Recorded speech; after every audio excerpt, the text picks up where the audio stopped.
નમસ્કાર દર્શક મિત્રો, લોકમત ન્યૂઝ ચેનલમાં હું ભૂમિ મહેતા આપનું હાર્દિક સ્વાગત કરું છું। ગુજરાત રાજ્યમાં શિક્ષણનું નવું સત્ર શરૂ થતાં જ રાજ્ય સરકાર દ્વારા શાળા પ્રવેશોત્સવની ત્રિદિવસીય ઉજવણી કરવામાં આવી।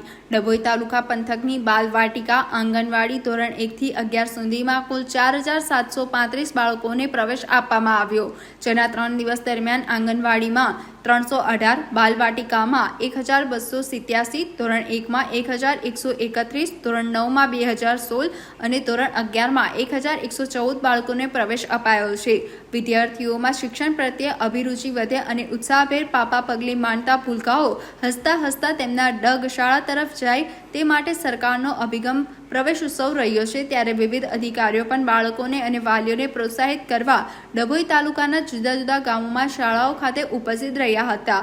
આજે ત્રીજા દિવસે ડભોઈના ધારાસભ્ય શૈલેષભાઈ મહેતા દ્વારા લીંગથડી ગામે પ્રાથમિક શાળા ખાતે નવીન બિલ્ડિંગ ₹93 લાખના ખર્ચે તૈયાર થયું હોય જેનું રિબિન કાપી લોકાર્પણ કર્યા બાદ શાળા પ્રવેશોત્સવમાં ઉપસ્થિત રહી બાળકોને અભ્યાસના સાધનોનું વિતરણ કર્યું હતું। આ પ્રસંગે BRC ભારત દરજી સહિત ગામના આગેવાનો ઉપસ્થિત રહ્યા હતા। તો પ્રવેશોત્સવ માટે દાતાઓ દ્વારા અભ્યાસ વસ્તુઓ અને રોકડ સહિત ₹11,65,000નું દાન કરવામાં આવ્યું હતું। રાજ્ય સરકાર દ્વારા કન્યા કેળવણી અને શાળા પ્રવેશોત્સવ તારીખ 26, 27, 28 રાખવામાં આવેલો અને આજે 28 તારીખે છેલ્લા દિવસે ડભોઈ તાલુકાના લીંગથડી ગામે આ પ્રવેશોત્સવનો કાર્યક્રમ રાખવામાં આવ્યો। ગામમાં 2000ની વસ્તી છે, 180 જેટલા વિદ્યાર્થીઓ આ શાળામાં ભણે છે। ગયા વર્ષે 20 બાળકોએ પ્રવેશ લીધો હતો, ત્યારે પણ 11 જેટલા બાળકોએ પ્રવેશ લીધો। તમામને શુભેચ્છા આપું છું, અભિનંદન આપું છું।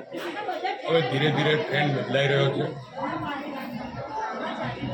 ખાનગી શાળાઓમાંથી સરકારી શાળાઓ તરફ વાલીઓ પણ આકર્ષાઈ રહ્યા છે અને પોતાના બાળકોને સરકારી શાળાઓમાં અભ્યાસ માટે મૂકી રહ્યા છે। શાળાના શૈક્ષણિક સંકુલો પણ આધુનિક બનાવવામાં આવે છે અને લીંગથડીમાં નવા શૈક્ષણિક સંકુલનું પણ ઉદ્ઘાટન કરવામાં આવ્યું છે। 93 લાખ રૂપિયાના ખર્ચે અહીંયા શૈક્ષણિક સંકુલ ઊભું થયું છે। 8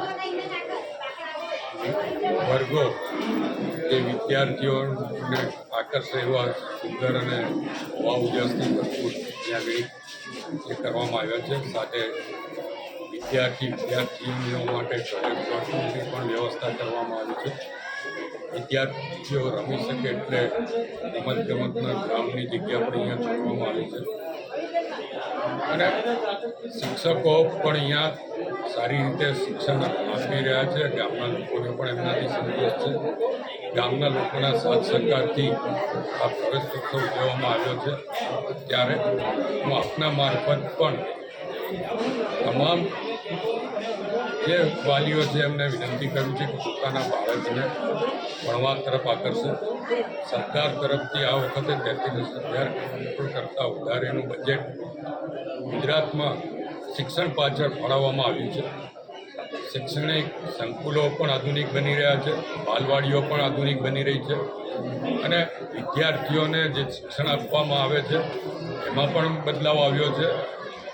વિદ્યાર્થીઓ સારી રીતે સમજી શકે એટલા માટે જે ખાનગી શાળાઓમાં પ્રોજેક્ટ આપવામાં આવે છે એ રીતના પ્રોજેક્ટ સરકારી શાળાઓમાં પણ આપવામાં આવે છે। સરકારી શાળાના શિક્ષકો પણ અપડેટ થાય છે। સાથે જ સ્માર્ટ ક્લાસીસની વ્યવસ્થાઓ પણ હવે પ્રાથમિક સરકારી શાળાઓમાં કરવામાં આવી રહી છે। સરકાર તરફથી એના માટે પણ આગવું આયોજન કરવામાં આવ્યું છે। અહીંયા આગળ ટૂંક સમયમાં બાલવાડીનું પણ નવીનીકરણ થવાનું છે। બાલવાડી છે એની જગ્યાએ નવી બાલવાડી પણ થવાની છે। લગભગ 14 લાખના ખર્ચે બાલવાડી ઊભી થશે।